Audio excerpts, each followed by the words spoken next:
Morning guys, how are we doing? Tuesday morning, hope you had a great Monday. So let's get to this, let's get straight in. So this morning I just wanted to share three major sort of incidences in my life that I've gone through and kind of share a little bit about them. And hopefully you can take maybe something away from it. Maybe you're heading in that direction.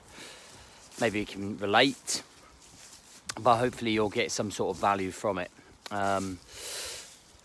So we're gonna go all the way back to when I was 6.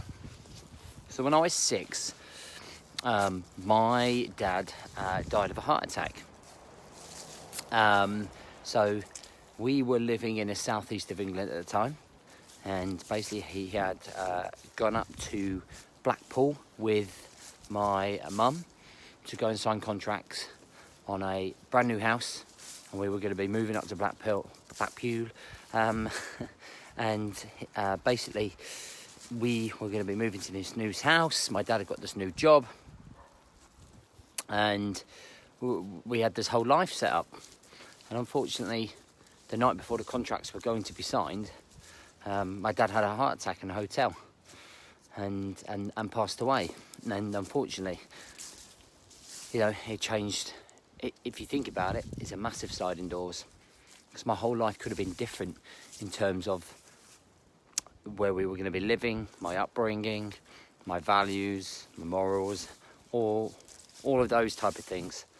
You know, I remember my mum coming home and in tears and going through that emotion, going through that trauma of losing my dad. Now, my dad was never a health freak. I don't think anyone was a health freak, were they, back in the early 80s? You know, he used to smoke 40 fags a day. He used to be very, very stressed with work. He didn't eat very well. He didn't really exercise. So it's no wonder that he was only 40 years old when he had a heart attack. And there's two things that I take away from this experience of losing my dad so young. Now, the first one is I didn't want to follow in those footsteps in terms of becoming unhealthy, becoming stressed out, eating poorly, making bad decisions. Because I've got 3 kids, and I always had this paranoia that I was going to die at 40, or I was never going to make 40. I was going to have a heart attack around this age. And obviously you do all the health checks, ECGs and everything. And that's probably where my drive for fitness, in fact it is where my drive for fitness, my passion for fitness comes from. Because I don't want to die at 40. Fuck, I want to be here I'm 80, 90. I want to fucking, not even halfway through my life. But with my dad dying so young, and with his lifestyle really dictating a lot of that, it really spurred me on to be a much better version of myself. You know, my mum would always tell me the stories about him and listening to it, and I used to listen to him getting stressed. I used to listen to her telling me about how he'd be so stressed about work, be quite an angry guy. It would get very frustrating. And I can see a lot of those comparisons with a lot of the guys that are listen to me, follow me, work with me. And the other thing that I kind of sort of took away from this is that this is where so many other guys are right now. Self-sabotaging. The amount of pressure on people with the stress and the frustration. It's overwhelming for these people. You know, and resorting to alcohol, poor diet, neglection to yourself. And as time's gone on, it's always been in the back of my head.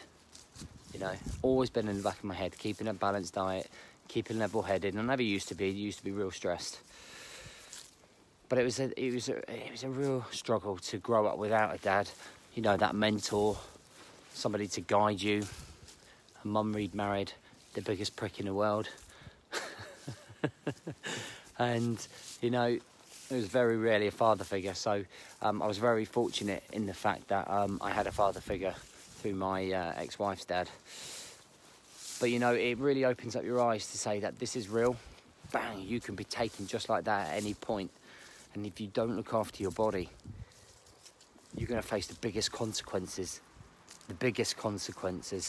you can face, like my dad did all those years ago, you know. And I think if he could think, or he could feel or have emotion, I reckon his biggest regret is that he probably never got to see me grow up. Just like my biggest regret, if I died right now, is that I would never see my kids grow up. And that's kind of a real showstopper, isn't it? When you think about it, you think about all of the actions that you're doing with your body, your mind, your stress. You have no idea of the consistent levels of stress, what it does to your body, consistent levels of poor nutrition and neglection to your health. You have no idea the consequences. And nor did my dad. That's why he died when he was 40, and he never got to see me grow up. He never get to see my his grandkids, my kids. He missed out on nearly 45 to 50 years of his life. He missed out on 45 to 50 years of his life because of his poor diet, his poor habits, you know. Okay, second thing I'm going to move on to is in 2003, I joined the Royal Marines. Now, I joined the Royal Marines because I was completely and utterly lost at a very early age. And I think all three of these events that I've come on to are all related in theory. And I think a lot of that lack of structure and direction kind of comes from not having a father and him dying so young. And although my mum did a great job, she was super busy trying to work, trying to keep a roof over mine and my brother's head.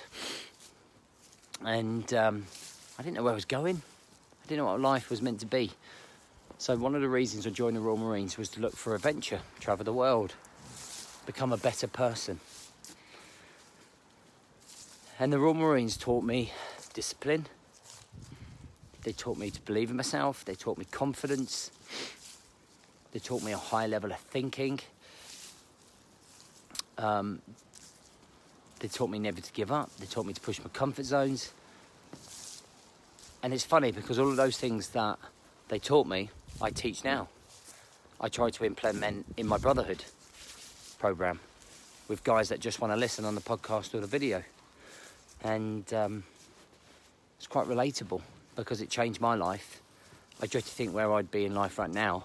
I think if I didn't join, I'd be somewhere around like my dad's state, because I was going nowhere. I had no direction. I had no positivity. I was fried at 23 as well, at a young age. I was definitely searching for some more fulfillment, and the Royal Marines gave me that fulfillment. And it's one of the best things I ever did. It turned my life around. It flipped it 180. It taught me life skills that I teach every day today to thousands of people. I joined and left in 2011, the 24th of September, which then led me on to coming home, which led me on to the third thing that I wanted to tell you about. And the reason I wanted to tell you about, because you might be in and around this situation, and I know there's a lot of this going on right now, is that me and my wife got divorced. Now, we've been together since we were 16. We've been together 16 years. And the reason we did was because I was an absolute selfish prick. I was an absolute selfish prick, and it was completely my fault.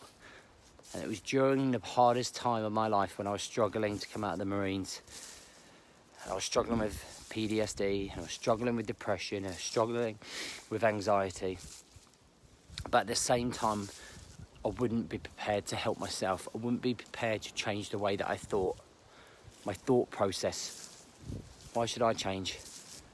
I become selfish. I become distant from my kids. I thought the only thing that really mattered was me. You know, I was definitely lost at the time, sure, but that's no reason to throw away a whole family.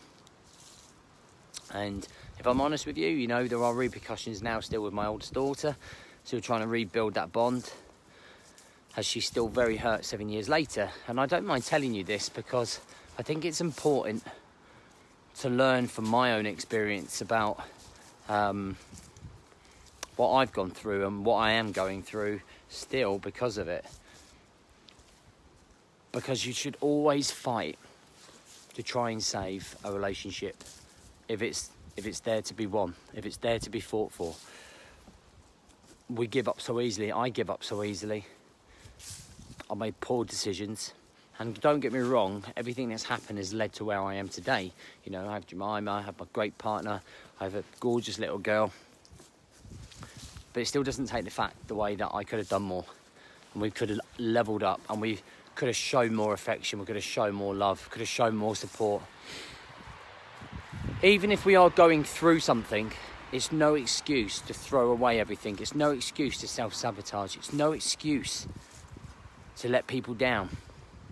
It doesn't matter if you're going through it. Of course, it does matter that you're going through it, but it's no excuse is what I'm trying to say. Okay? You might say that, oh yeah, I'm going through this, I'm going through that. So is she, most likely. So were my kids. And at the time, I wasn't the best father I should have been. You know, I let myself down. And what I don't need is like, oh, don't be so hard on yourself. Like, I am hard on myself because I need to remind myself never to be that person again. I will be hard on myself and I will feel guilty because I've every right to. And it will remind me in the future not to be that person. So if you're sitting there in your car, or you're running, or you're walking, and you're thinking about your relationship, and you're not entirely happy, how much effort are you putting into that relationship? You know? How much stubbornness are you showing? Oh, it's not down to me to apologise. Always doing the right thing. Always doing the right thing is the right thing to do. So many people won't do the right thing because they're too self-proud. And that's how relationships end. Marriages, relationships end too quickly. Don't get me wrong, I'm not a relationship counsellor, but I've been around the block. I might only be 40, done an awful lot, had a lot of experiences, and I think it's just important to share them so that you can improve the way that you think and the way that you live. So there's 3 things there, just to summarise. You know, my dad dying at such an early age left a massive crater in my life. And that was all because he didn't look after himself. All because he didn't value himself. He allowed the world to overwhelm him. And he drank and smoked and got stressed. And he paid the ultimate price. You know, joining the Royal Marines, building structure, lifestyle. In theory, my Brotherhood, or the Brotherhood Programme, is the dads that I work for, Marines. It's where they're coming to change. It's where they're coming to change and change their mindset. And then obviously letting go of relationships. Fight for them to the very end, to the fucking end. Okay? Never let it go. Never be an arsehole. Doesn't matter what you are going through. Your partner is most likely going through the same thing, or your friend is going through the same thing, or a member of family is going through the same thing. So don't forget that. Don't forget that. So just wanted to share those things. Food for thought for you to go away with, reflect, think, and implement in your own life, guys. Listen, I hope you have a great day, and I'll catch you real soon.